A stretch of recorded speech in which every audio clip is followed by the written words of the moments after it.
Hello friends and welcome to the Psych Lab. I'm Dr. Anthony Thompson, and in today's episode we'll be taking a look at how to conduct a paired samples t-test in SPSS. Paired samples t-tests, also known as dependent t-tests or repeated measures t-tests, allow us to compare the means of two related groups on the same continuous dependent variable. Most typically, this involves comparing two measurements taken from the same individuals within our study. There are a couple of common study designs where paired samples t-tests can come in particularly handy. Firstly, we might use a paired samples t-test when we want to compare the same people's scores on a measure at two different points in time. For example, we might want to explore whether there's a difference in university students' cortisol levels, a key hormone associated with stress, before and after they receive a mindfulness intervention. So here our first time point is before they receive the intervention, and our second time point is after they receive the intervention. Our continuous dependent variable is the student's cortisol levels, which we measured at both points in time. As we tested the same university students with the same measures at two different points in time, we could run a paired samples t-test to determine whether any differences in cortisol levels between the 2 points is statistically significant, or whether we found any differences simply due to chance or error. Another time when we might consider using a paired samples t-test is when we want to compare a measurement taken under two different conditions. For example, we might want to compare whether pilots' reaction times to hazards are quicker after consuming tea or coffee. We could give pilots a cup of tea and then test their reaction times. Then, after a sufficiently long space of time has been given, repeat the test again, but give the same pilots coffee instead this time round. In this case, we have two groups, Group 1 being the tea condition and Group 2 being the coffee condition. They are related as the same pilots took part in both the tea and the coffee conditions. In this study, our continuous dependent variable would be the reaction times. Now that we've seen some common study designs where paired samples t-tests might come in handy, we'll need to look at some of the assumptions and conditions that we need to meet before we can actually run one in SPSS. To decide whether a paired samples t-test is right for your data, there are a series of questions that you can ask yourself. Firstly, is your dependent variable continuous? So for example, is it something like time or IQ scores? Does your independent variable consist of two categorical groups? For example, before and after, or a control condition and an experimental condition? And are those two categorical groups directly related? So, for example, are the same people present in both of those groups? Does your test also meet parametric assumptions? So, is the data normally distributed? So, does it follow that bell-shaped curve? And is your data free of outliers? So, scores that don't really follow the general pattern of the rest of the data set. If you've answered yes to all of these questions, then good news. You can use a paired samples t-test. If you said no at any point though, don't worry, I've got your back. You can find a free t-test decision tree over on my Patreon to help you work out potential alternative options.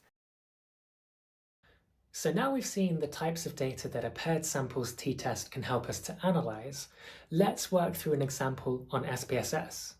So here we can see an example of some data that has been input into SPSS.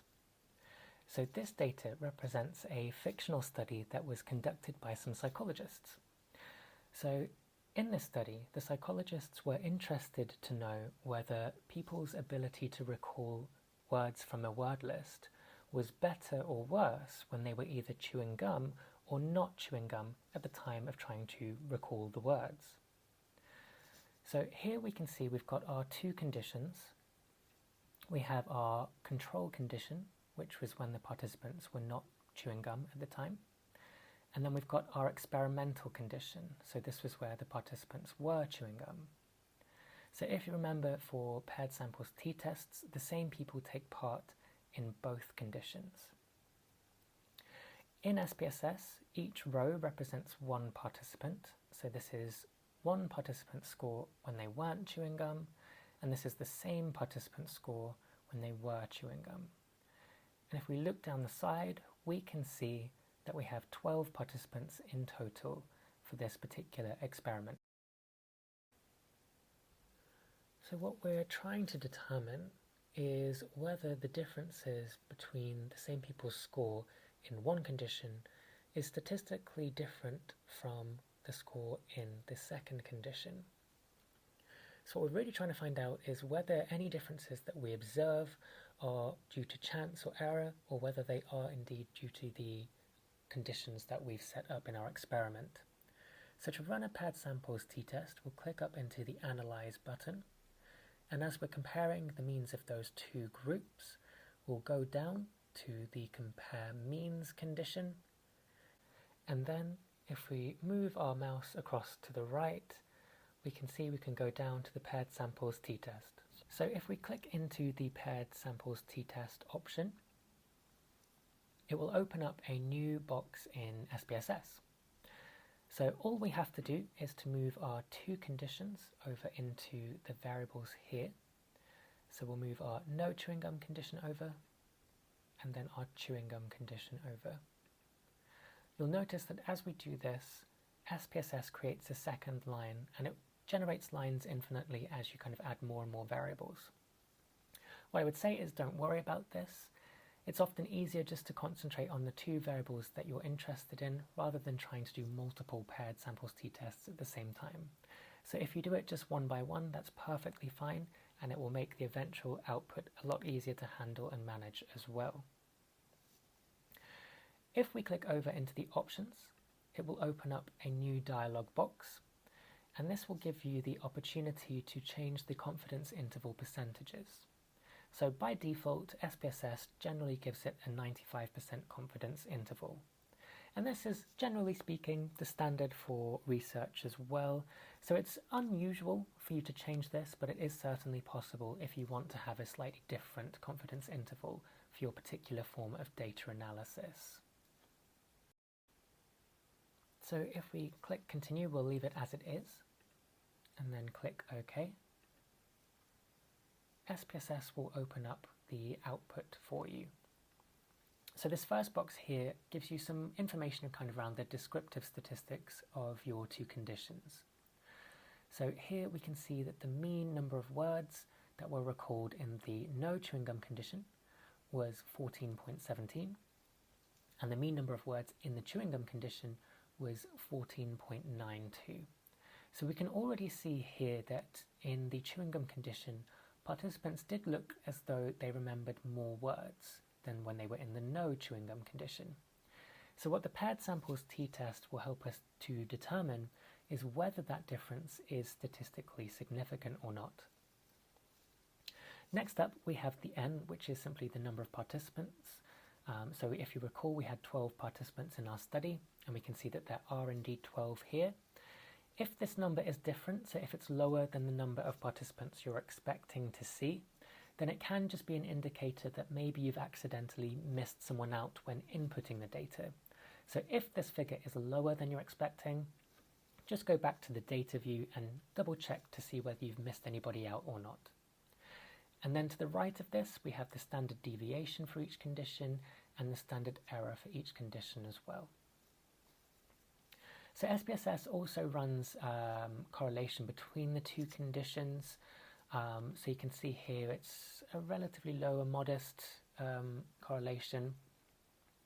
But the thing that we're most interested in is this box here, the paired samples t-test. So this is where we can start to extract some of the information that we'll need to report the results of our paired samples t-test. Before we go into this though, just to highlight a couple of different areas as well. So we've got the mean difference here between the two groups.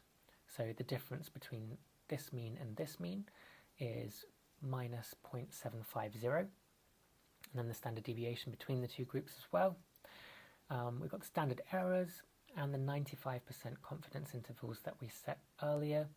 If you changed your confidence intervals earlier, this will be reflected in that change too, but like I mentioned, generally speaking, we tend to keep this as the 95% confidence interval. Then here we've got some of the key figures to look out for. So we've got the t-value itself, which will report in the write-up of a t-test. The degrees of freedom, which is your total number of participants minus 1. So we've got 12 participants here, so the degree of freedom will be 12 minus 1, which is 11, and it is. And then we've got the significance values here. So generally speaking, we work with the p-value, and a p-value of less than 0.05 is generally classified as being statistically significant. You can obviously alter the precision of your p-value to make it higher or lower, but the general standard is 0.05.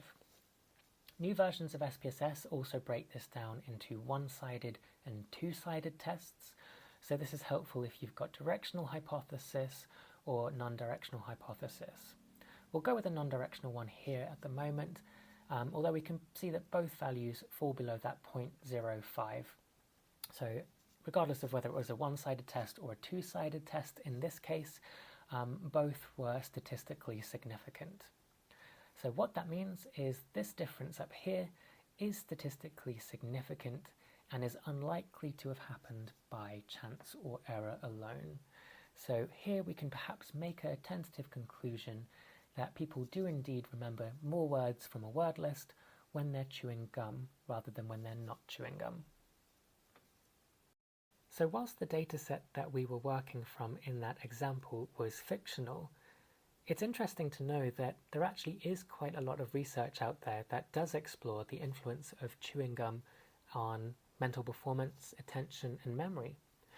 So here's an example of a journal paper that you might be interested in reading, and just to show you the fascinating types of research and the diversity in the types of research that psychologists conduct.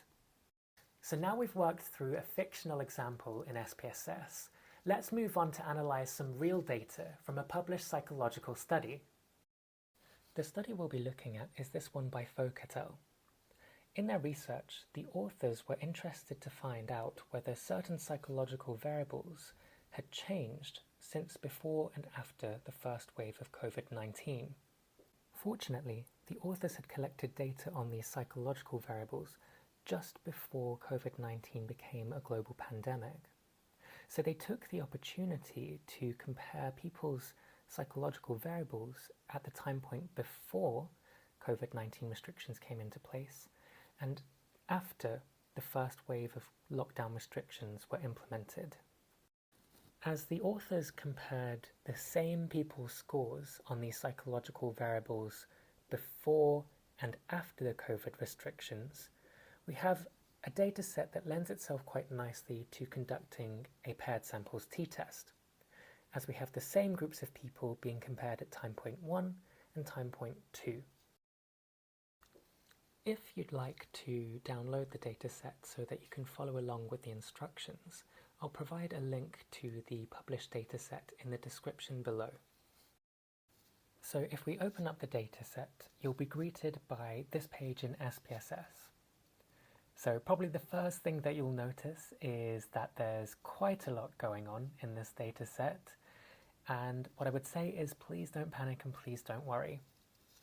In our first example, we looked at a simplified version of fictional data, where we'd only entered the two variables or groups that we were interested in, and we had no other variables present in the dataset. Now that's quite rare for psychological research, and if you're conducting your own psychological studies, chances are that your dataset will probably look something more like this. And the reason for that is, as psychologists, we're often interested in assessing a variety of different variables. And we often like to have things like demographic information to explore as well. So for example, here we can see we've got gender being categorized and age, which are key demographic pieces of information. You'll also notice that there are a variety of different variables that the authors have measured during their research study, from lethargy to social connectedness to extroversion and a whole host of additional variables. For the purposes of our analysis, we will just focus on one grouping, just to keep it nice and straightforward. And whilst you're getting used to SPSS, it's perhaps a good way of not being overwhelmed by the number of variables that are present in the dataset. So for our analysis, we will focus on this pair of variables here, so the lethargy variable. So here the researchers were interested to determine whether COVID restrictions and COVID lockdown affected people's general sense of motivation to do things. And they took lethargy as being a proxy for wider mental well-being as well.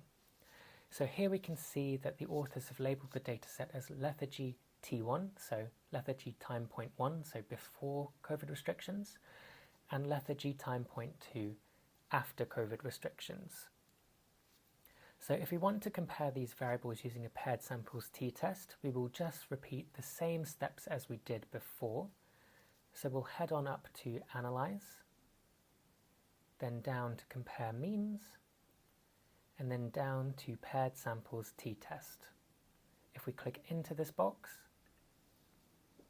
we'll be greeted with our Paired Samples t-test dialog box. As you can see, this time round, there's quite a few more variables than we had in our dummy data that we used in the first study. And this is just because we've got more variables in the dataset this time round. But the process is exactly the same, so we look for the variables that we actually want to analyze. So lethargy at time point 1 and lethargy at time point 2. As with before, you can click the options and adjust the confidence intervals if you need to, but we won't do that. So we'll click Continue and then over to OK. And the t-test results will appear. Very similar format to before, so at the top we have our descriptive statistics for the two groups. So we have lethargy at time point 1 and at time point 2, and we have the means for each of those groups there. We've got the number of participants, so this time round we can see we've got 467, the standard deviation and the standard error of the mean. We have the correlations provided for us again, and if we look down to this key information of the paired samples t-test, and if we look at the significance levels, we can see that they're below 0.05, indicating that there was indeed a significant difference between lethargy levels before and after COVID lockdown restrictions. So we can see just by looking at the difference over here at the mean that at time point 2, so after the lockdown restrictions had been implemented, participants felt significantly more lethargic than they did before the COVID-19 restrictions were in place. So there you have it, the paired samples t-test in a nutshell. You now have another statistical test in your toolkit to help you on your journey as a psychologist. If you like this video, please click that like button to help other budding psychologists find us, and remember to click the link to subscribe to get more content like this delivered directly to your YouTube. Until next time, friends, I look forward to seeing you.